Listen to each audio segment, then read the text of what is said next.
Okay, so this dream is about two cats. One cat is dying and is in this woman's bedroom, okay?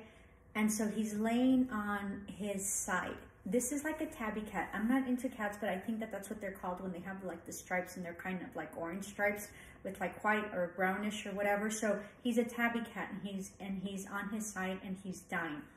The other cat that she has comes over and sits in his belly, on his belly. Okay, so the live cat comes over and sits on the dying cat. Now, the dying cat has all his like intestines and his stomach out, and they're like to the side, is what she says. So the live cat comes and sits like on top of his belly, and like the belly is like open. Okay, so as the cat sits in the belly, the live cat sits on the cat that's dying. It sort of wraps around. So it's sort of like this towel, sort of. I don't know if you can see it. You can see it. So it's sort of wrapped. You can see it. So you can't. It sort of comes up. So the fur of the dying cat sort of comes up like this on the cat that's alive, that's on top of his belly. Okay, and so in that, it sort of is like as the dying cat is dying, she says that she perceives the cat that's alive to be sort of like integrating or be absorbing some of the dead cat's soul, in essence becoming one. Okay, so when the absorption of the soul happens and the cat finally dies, the cat that was on top of him, leaves, right? And so then the woman says that her daughter's there, and the daughter comes in with sort of like a crochet blanket that she says that they crocheted for her daughter when she was small. And so the daughter, so it's her baby blanket, okay? So the daughter comes over and wraps the dead cat and in this blanket that was hers when she was a baby, and that was knitted specifically for her. Oh, let me check that out. Hold on. Okay, that's very interesting. This is the way I work. Okay, so give me a minute.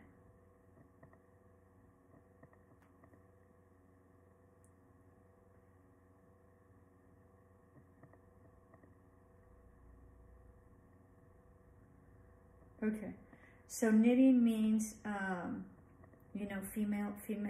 feminine skills. Okay.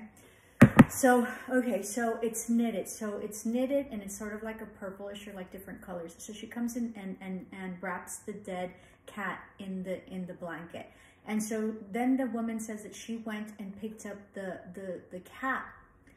But as she's picking him up, right, in this like wrapped,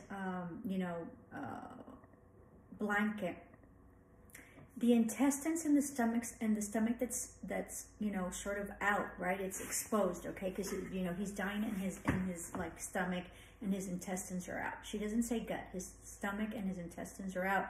The intestines and the stomach is sort of like in a container, like a cone-shaped container. That's a spiral container, okay? That's a spiral wire made out of copper, and at the end there's a crystal, like a crystal ball at the end, the small one. Okay, so she says that as she's getting the cat, to the dead cat, and lifting him and lifting him from the floor, that her that his intestines and that that cone of like of copper that has the intestines got caught in her undergarments. And so that she tells the daughter to unhook it, right? So she could, sort of, carry him appropriately, because she was like caught within the cat. And that was it. Okay, so this is a really hard dream, okay? And I have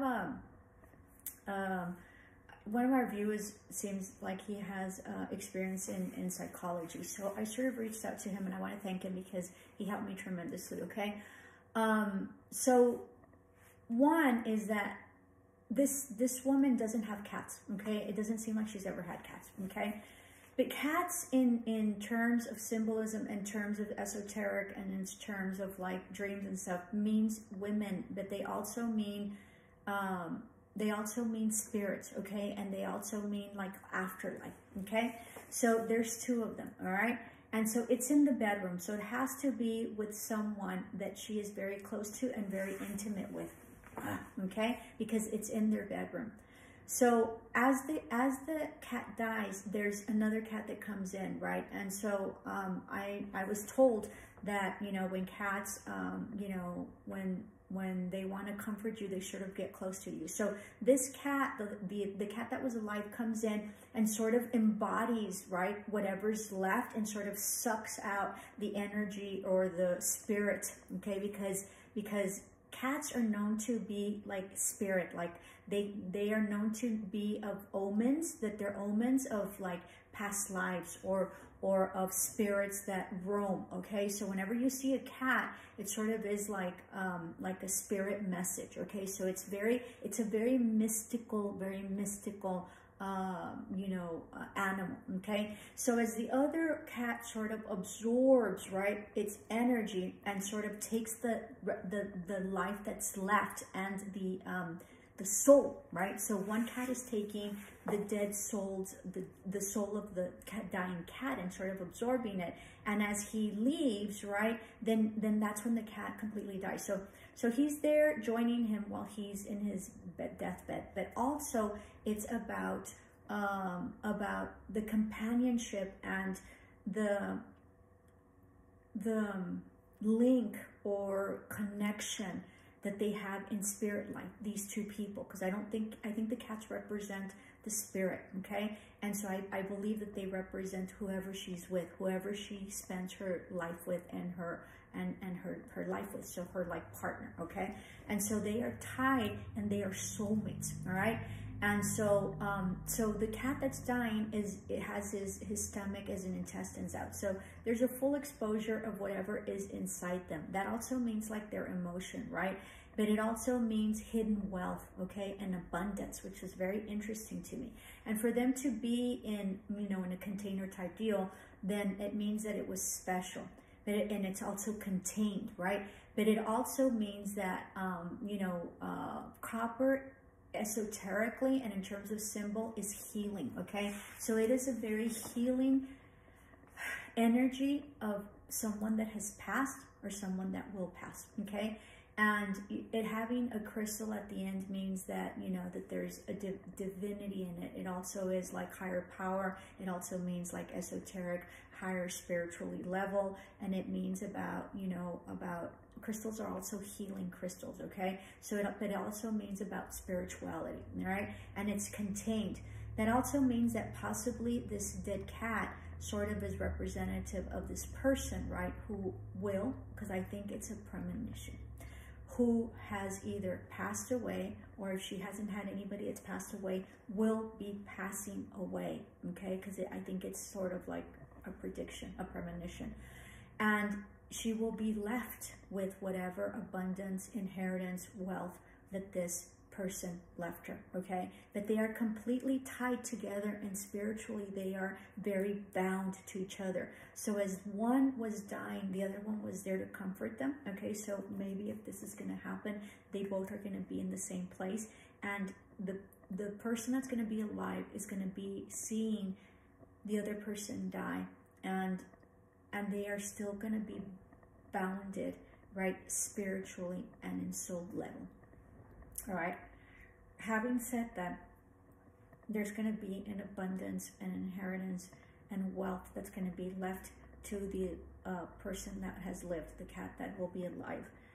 And as they are so carefully wrapping them in something that is very sacred to them, because it was you know, her daughter's blanket, so it's something very special, and with much care the cat was, you know, sort of you know, wrapped, right? So you're wrapped like Jesus was wrapped in linens, right? And so the mummies for the Egyptians are wrapped, you know, they're mummified, right?